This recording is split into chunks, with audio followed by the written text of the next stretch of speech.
So Galen's going to go over stages of learning. When you understand this, to like your core, we stop judging ourselves on like what we can and can't do, and we start to be open to the possibility that I might not be there yet. And from that place, we start asking different questions. From that place, we start asking questions. Why am I not there yet? What am I missing? As opposed to I got it or I don't. Who do I have to talk to? Right? What is it that that person has and understands that I don't understand?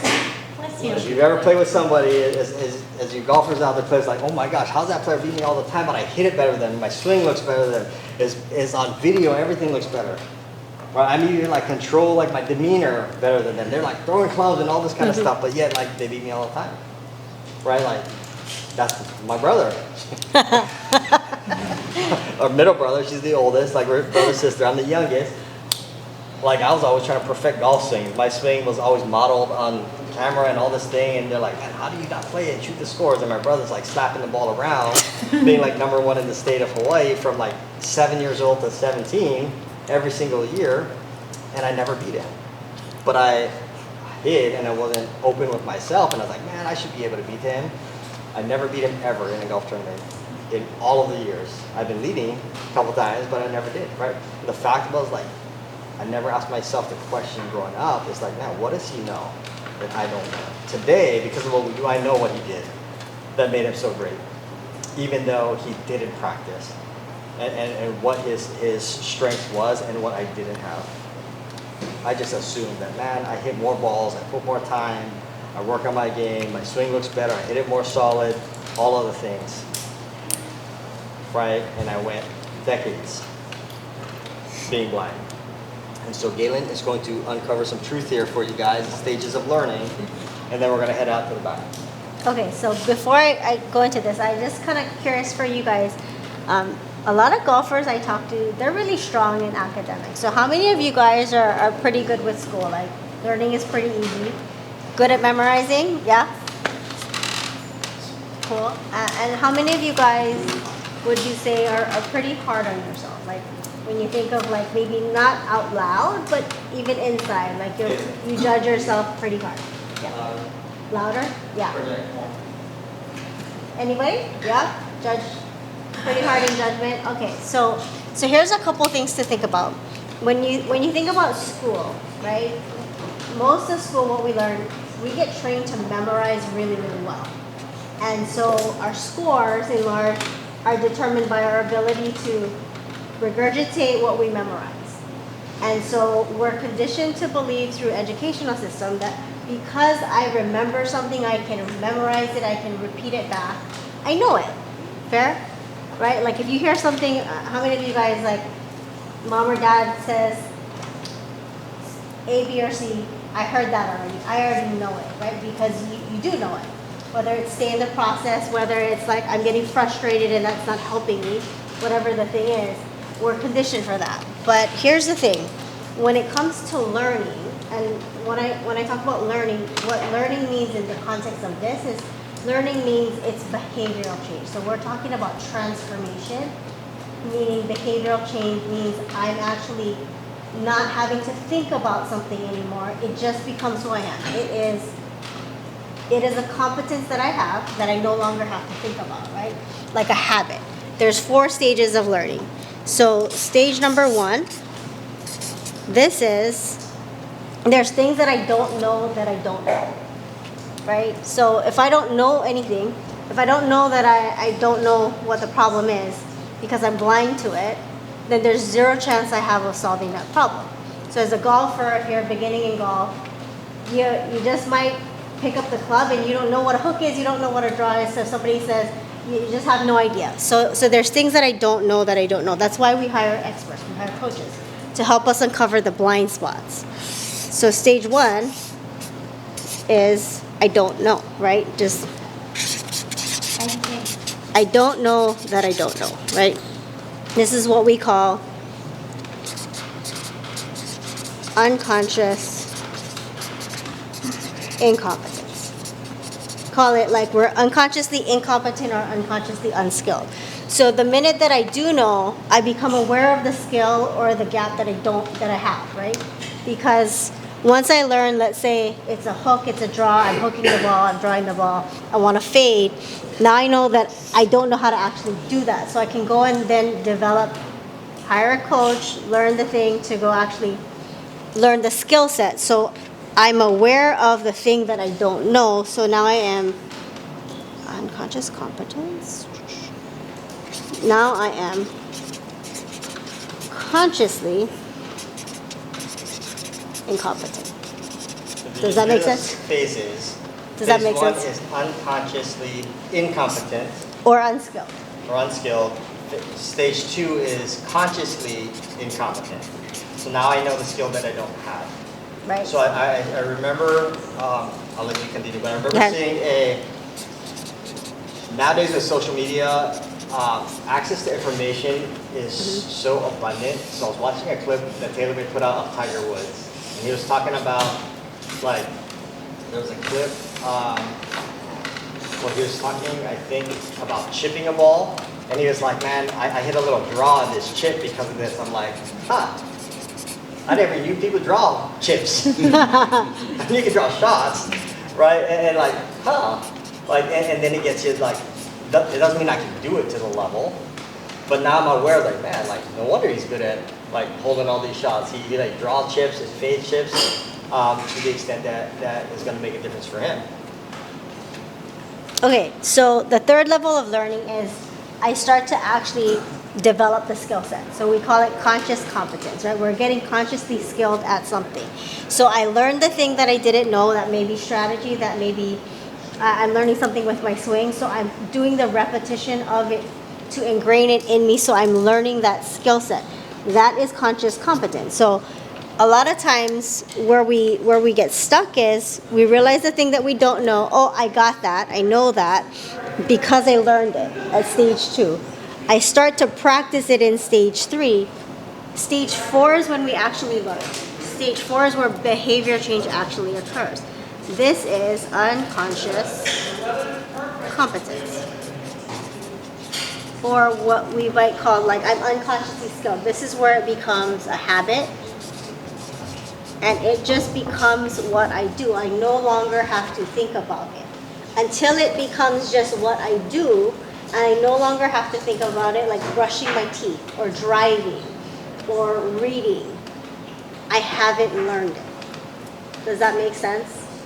Wheeler, you a few months ago, right, or even through the summer, right? You're like, I'm practicing this swing change, and you didn't know what it was, so you went to spend like the summer with your coach, and he gave it to you, and like now I know. And then some of the questions were like, man, how long do I have to do this before I keep on doing the same thing?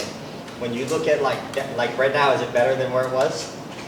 In the time of frustration and struggle, what phase were you in? Well, first I was in the first phase because I didn't even know. But where was it when you were frustrated? Oh, like, when I was frustrated. What phase? Stage 3. Mm-hmm. What is Absolutely. it? I was working on ingraining the skill, and I knew what the skill was that I need to work on. But it's kind of like that arduous phase. Yeah. This is like momentum happens in stage 3 to 4, but the gap between 3 and 4, it's big. It's actually a big gap, depending on what we're doing to the level, because there's levels of mastery. Even when I no longer have to think about it, there's levels of skill sets that we have to do. So if I'm here in stage 3, or somewhere between stage 2 and 3, or 3 and 4, but I'm expecting a result that I should have it done by now, I will be frustrated 100% of the time. I will be upset. I will be beating myself up with unrealistic expectations. And I will be miserable in that place because I will feel like I should be in a different place. Does that make sense? Can anybody relate to feeling like I should have it already and getting frustrated and feeling like I don't know what I'm doing wrong? Is that 3 and 4 where you can be wrongfully certain when you can ingrain something in your habits that are not correct?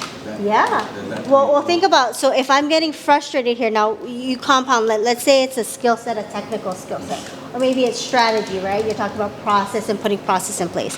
Whatever it is, when it's not working, if you layer in the mental, what are the mental components? What are the thought patterns that you're having? What's the behavioral, physiological reactions that you're ingraining when it's not working.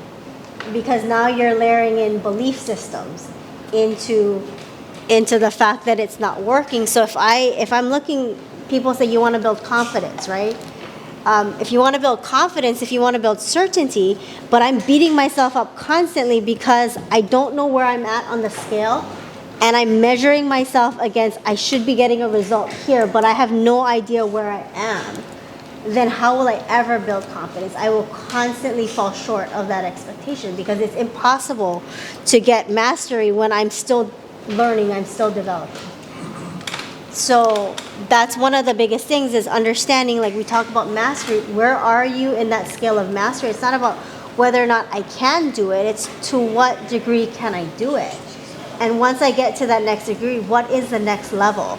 Because at every next level, when you hit a plateau, what that means is there is something that you don't know in applying that skill that's blocking you, that what is it that I'm not seeing, to then take me to the next level so that I can become aware, so I can modify that drill, whatever it is that I'm working with my coach, so that I can get to the next.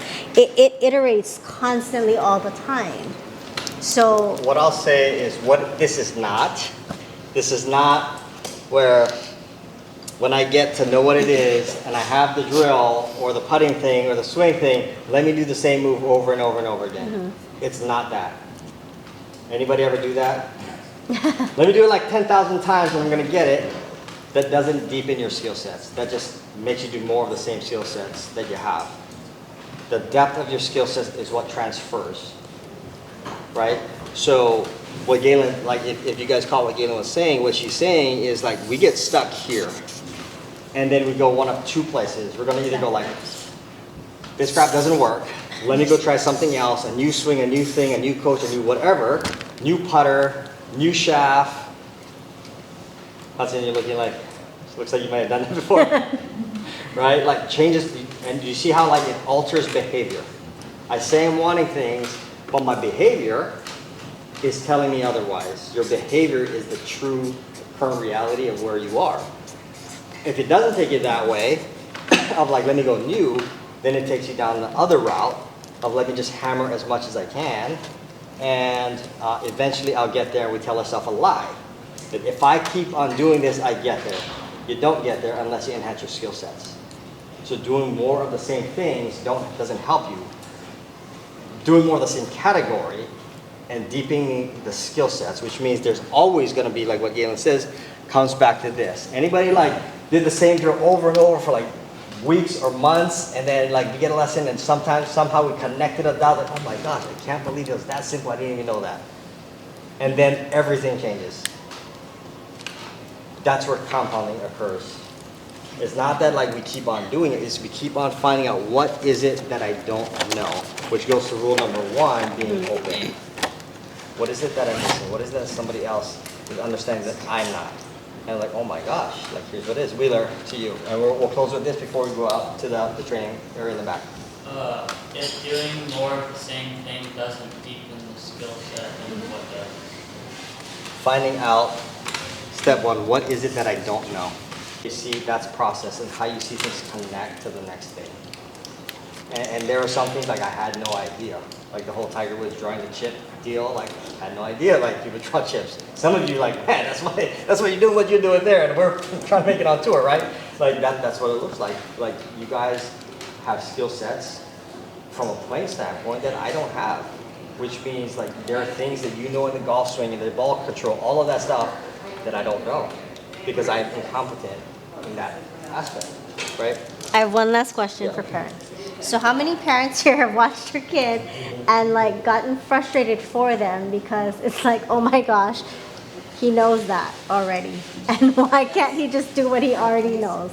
Anybody get frustrated because it seems so simple and it's like, I don't know why he just doesn't do what he already knows how to do?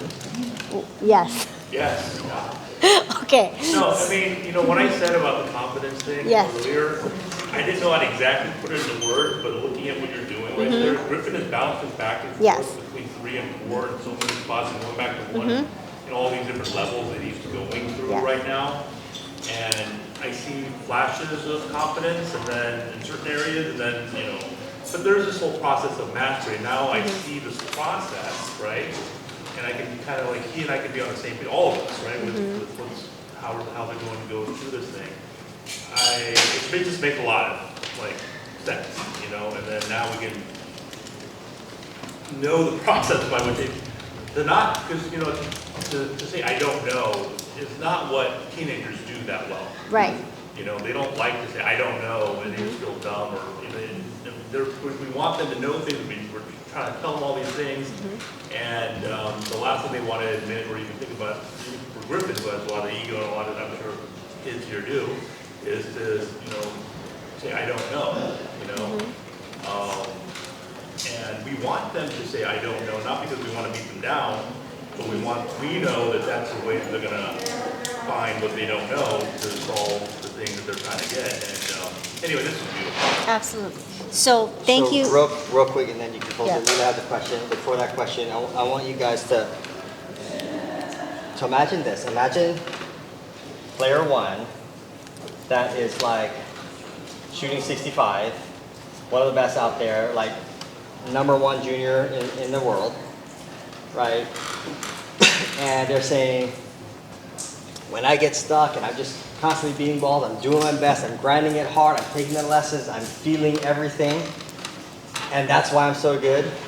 And you've got player two that might be shooting like 75, ranked 2,500 in the country, right?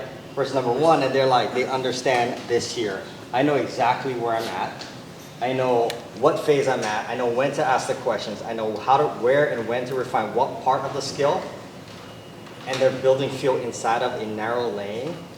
Give them 10 years. Which person gets to the tour if they don't give up? Always the second person, because they know what they're doing. Feel does not get you to the end. Never does. Feel takes you to the limit of what your natural born talent can get you to. That is it.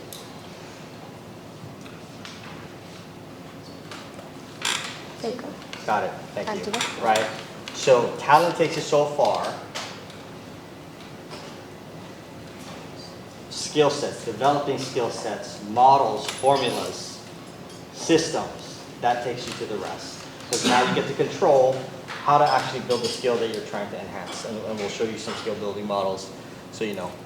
Wheeler to you, and then Galen will close it out so we can head to the back. First step one, when you don't know the skill set, is that kind of where like contacting your coach and like that doesn't come from within you most of the times, right? It is always going to be the who before the how. I would write that down.